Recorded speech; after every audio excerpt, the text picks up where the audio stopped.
Hey guys, welcome back. I'm Keren Margolis, and as promised, I'm here with our CEO at Sasco Digital Assets, Omar Sabek, and we're here to talk a little bit more in depth about what is Bitcoin. Omar, let's get a little bit deeper into it. What is actually Bitcoin? Bitcoin is two things. It's a unit of account, and when you hear people talk about Bitcoin as a digital asset, people can have Bitcoin, and that Bitcoin belongs to them if they have a private key to that Bitcoin. So the Bitcoin is actually the digital asset. It's a scarce digital asset. The other definition for Bitcoin is a monetary network. It's the ecosystem. So it's the whole ecosystem of the miners, the nodes on the ecosystem. It's the monetary policy of Bitcoin. It's the monetary network that is based on the consensus of all the participants. Right. So Bitcoin is both the Bitcoin, of which there will be 21 million tops, and Bitcoin's also the Bitcoin network. Correct. So we hear people referring to Bitcoin a lot as digital gold and making the obvious comparison to gold rather than dollars, for example. So to what extent is that a valid analogy, and is there anywhere that it falls short? Yes. Great question. Excellent question. Thank Look you at so much, Omar. Jeez. I just invented it myself. You're fast. Yeah, right. So what are some of the characteristics of gold? It's scarce. Yep. You have to invest money into a gold mine to mine it. So if you're an entrepreneur, you have to acquire the resources, the capital to buy a mine. Then you have to acquire the labor to work the mine. So you could think of it like an initial upfront investment, a capital investment, and you could think of the day two kind of investment as an operational expense. You got to pay the workers. Right. And in exchange, you're going to get gold out of the ground, and you're going to refine that gold, and you're going to have, something that you can put onto an open market and sell it and create, and get some value. So that's just the mining part of it for now. Let's talk about that. So now let's move over to Bitcoin. Same thing. You have to buy a computer, which is a miner, right? You got to invest money in that. You connect it to, you connect it to power, you connect it to the internet, right, and you start mining Bitcoin. What is your, day-to-day expense? The biggest day-to-day expense in mining the Bitcoin is paying for the energy. Right. So the mining process mirrors, and in both cases, you're creating a scarce asset. In one case, gold, in the other case, Bitcoin. And then because it's scarce, it holds value over time. So, the people that hold gold are looking at it as a hedge against a non-sovereign hedge against inflation, or just a tool that could hold value over time. So they're not keeping their value in dollars or in other assets that, have some, characteristics that, gold doesn't have. What are some of those characteristics? A lot of assets you hold, you have to pay taxes on, right? Like real estate. You don't have to do that with gold. You don't have to do that with Bitcoin. So there's a lot of similarities there. But I think the big one is the scarcity. So the most scarce asset in the world before Bitcoin was gold. So just naturally, anyone that would hold gold because it's scarce and because it's really good at holding value over time. Although, recently, I think a lot of this has to do because it's being disrupted in real time by Bitcoin. I think I loved gold for its properties. I didn't own gold per se because I was, a tech investor before Bitcoin investor. My friend. Yes, I hold gold, if you will. There you go. You could pass that down to your children, right? You can and might. Absolutely. And that's the reason why so many cultures around the world historically have held gold, is because they have the faith and the trust in gold. It's a 5,000-year-old, right, it's outlasted civilizations. So if Bitcoin is money and Bitcoin has all these advantages, why don't I see more people transacting in Bitcoin? Why can't I go to Starbucks and pay for my coffee in Bitcoin? Bitcoin incentivizes people to save it because it keeps going up over time. It's a deflationary currency. The way Bitcoin is mined and created into existence, it deflates over time, which is the opposite of something like the US dollar, which inflates over time. And because it inflates over time, if you have, let's say $1,000 today, a couple of months from now, it's probably not going to be, it's not going to have the same purchasing power, right, as $1,000 would have today. So you're incentivized to spend it. So you could think of it as being the opposite of the US dollar.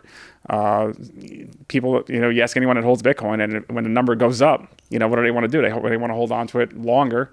So it really has the properties of a good savings account.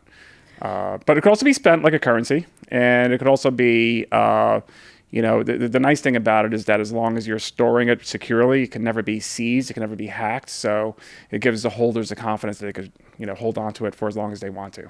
So Satoshi Nakamoto, mystery nerd, founder, inventor of Bitcoin, his vision was to have a decentralized payment system, right? And so would you say that his vision was a success if people are using Bitcoin more as a store of value than to transact? People that have followed Bitcoin closely will recall in 2017, we had the block size war. And a block size war was really about answering that fundamental question. Is Bitcoin a payments network, or is Bitcoin something else? Is it a money? Is it a store of value? Right. There's different kind of ways that you can kind of, prescribe values onto what you want Bitcoin to be. And the debate really came down, it was called the block size war, because a decision needed to be made on whether Bitcoin needed to be more scalable to facilitate payments, or if it needed to be more decentralized and kept decentralized. And the people in the Bitcoin community, myself included, that were in favor of keeping it completely decentralized by keeping a low block size. And the reason why we needed to keep a low block size is because you have to, in order for you to run a node, you can't have a situation where the block size is growing, so fast that storage requirements grow so large that you need a lot of money to run a node. Because if you need a lot of money to run a node, then the only people that are going to be able to run a node are those that can afford it. And those that can afford it could eventually be, big institutions. It could be corporations. Which isn't the point of Bitcoin. That's not the plan. So let's dumb it down a little bit. Yeah. So when we're talking about block size, this is my understanding, okay? The underlying technology of Bitcoin is blockchain technology. And blockchain is what it sounds like, right? It's a chain of blocks, and blocks are blocks of transactions that are verified by the Bitcoin network. Exactly.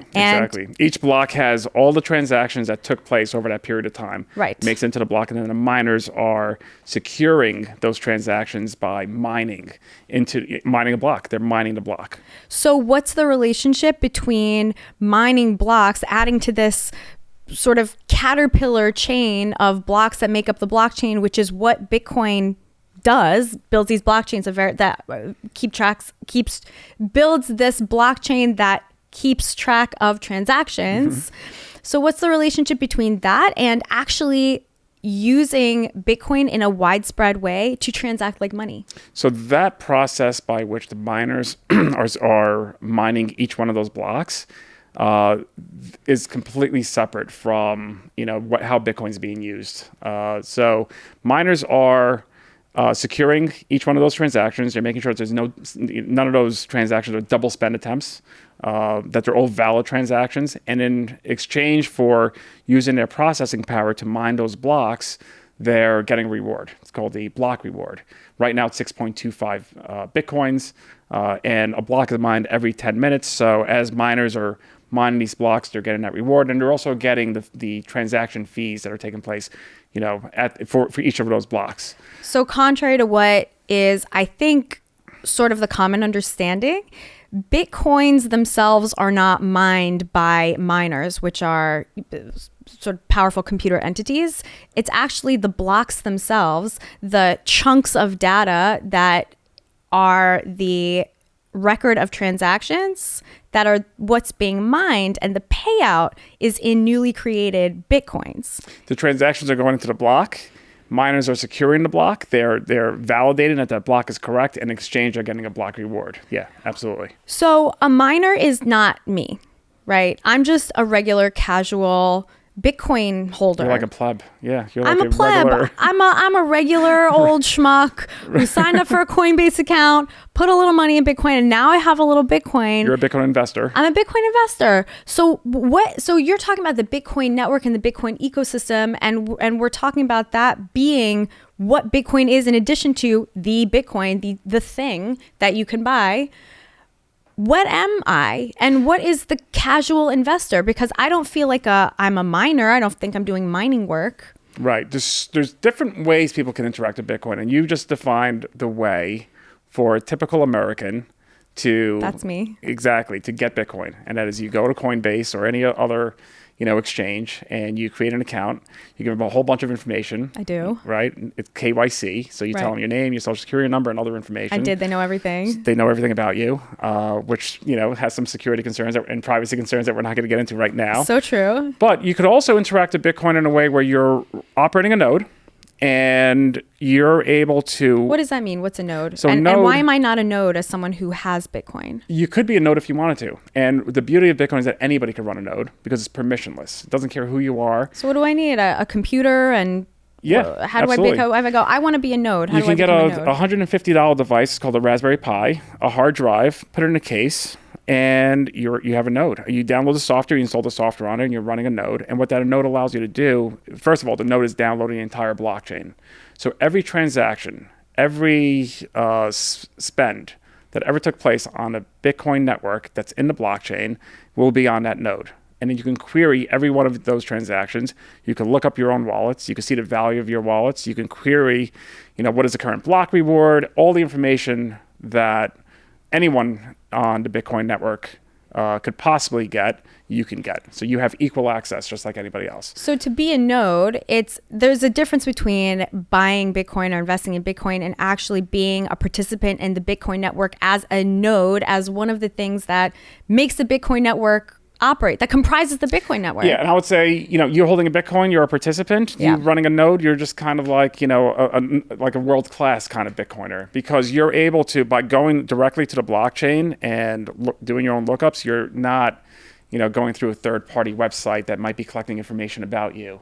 We talk about Bitcoin as being something unprecedented, as being ultra secure, decentralized, trustless. You can just opt into the network without giving your trust to an institution. People want to know, how far do these characteristics actually go? So we talk about it being secure. Is Bitcoin truly unhackable, or is that kind of, Bitcoin enthusiast talk? Bitcoin is unhackable if you are setting it up properly to be unhackable. So, there's two ways really to custody Bitcoin. When we talk about custody, it just means how you holding your Bitcoin. One way is to hold it on a third-party exchange like Coinbase and keep it there. If you're keeping it on Coinbase, then they have the keys to your Bitcoin. Right. So if something happens to Coinbase, if Coinbase gets hacked, which is, they're very good. They haven't had a major security incident in a long time. So it's pretty safe. But you still run what's called counterparty risk. The idea that, and it's the same thing with any bank that's holding your money. You have FDIC in American banks, that provides some protection. But anytime someone is, holding value on your account, you have that counterparty risk. So that's something that you might want to take into account. And how do you mitigate from that? Self-custody. Yeah. And that's through hardware wallets. And there's multiple hardware wallets out there. And if you set it up properly, then you can keep your Bitcoin on your hardware wallets. Mm-hmm. And if it's on your hardware wallet, then it cannot be hacked. We'll get more in depth into that also in later videos, because that's its own interesting topic. So what I'm understanding from this is that there are levels of engagement with Bitcoin, right? Like you can invest in Bitcoin, hold it on Coinbase, or if you want to step it up, you can actually take that Bitcoin out of the exchange and hold it securely yourself, which is when you really own Bitcoin. Correct.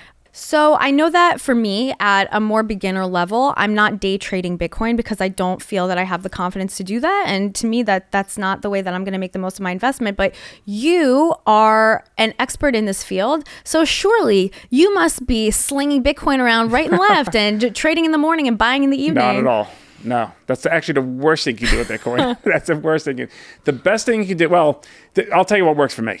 I am, it's funny because I tell people I invest in Bitcoin and they're like, oh, you must be, it's like super risky. I'm actually the least I'm the most risk averse person I know.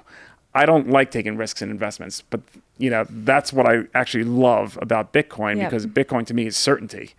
We have a public open blockchain. We can understand it. We can get all the answers we want from it. But the way I invest in Bitcoin is I maintain a very low time preference. I think about every dollar I put into it is something I'm not going to touch for at least 4 or 5 years. And that's it. Simple as that. And that's what I've done. I've done that. I dollar cost average my way in to take advantage of volatility. I let the volatility work for me. So that means as that the you price put goes in up, a little bit at a time. Exactly. Meaning that if you buy in at a higher price one day, you buy in a lower price one day, it kind of averages out. Yeah, I don't even think about it. It happens weekly. So every week I'm allocating into Bitcoin as the price goes up and down, exactly as described. So I'm letting volatility work in my favor. I also have, the benefit of having a low cost basis because I got in early. People ask me the question all the time, is it too late? Right.